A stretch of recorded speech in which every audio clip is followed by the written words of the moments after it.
adjust the slides for me as well. I don't have all day to get rid of this. The dongle was not on. The dongle is sleeping. Okay, technology. There we go. It's just working. The down button is that button there.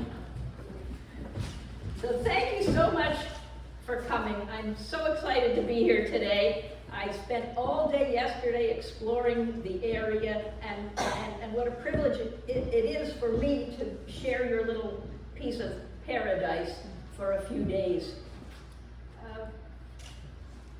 45 years ago, I was busy collecting lots of letters after my name. And one day a guy in my class at law school invited me on a date. And his idea of a fun time was to ride for 2 hours in the sweltering heat, go to a conservation area, and look for caterpillars. So I married him. And with him and my other family, we've been raising them for 45 years, and I never get tired of it. We used to raise them at the cottage with the kids, and we'd go out every day looking for milkweed and showing the other kids. And when we drove up to the cottage, the windshield would be covered in insects, and we'd even have to clean off the front grill from the insects. But that doesn't happen anymore. If we listen to the scientists, they're going to tell us there's an insect apocalypse. They're just declining, and when they're gone, we're gone. But I didn't come here to scare you to death. There's a lot of people who can do that. I actually came to make you happier. We're going to be happier at the end of this because I'm going to talk about having a relationship with the insects and all the wildlife that native plants bring. And when we love it, we're going to feel better because we're a part of nature. We're connected to nature, and the more we see it around us, the happier we're going to be.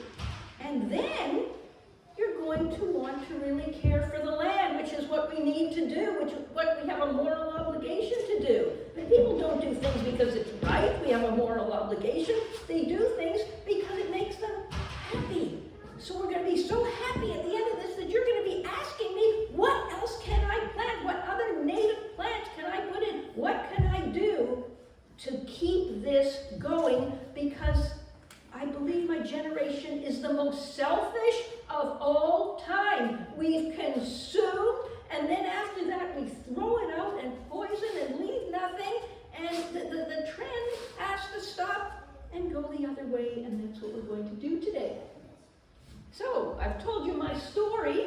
We're going to talk about monarch butterflies because that's what I know best, but we're going to talk about other things too, and the milkweed community, because there's a whole community of living things living on the milkweed. We're going to talk about that. In fact, whatever native plant you plant, there's going to be something living on it. It's really important to talk about caterpillars that you can raise. Put your hand up if you've raised a caterpillar.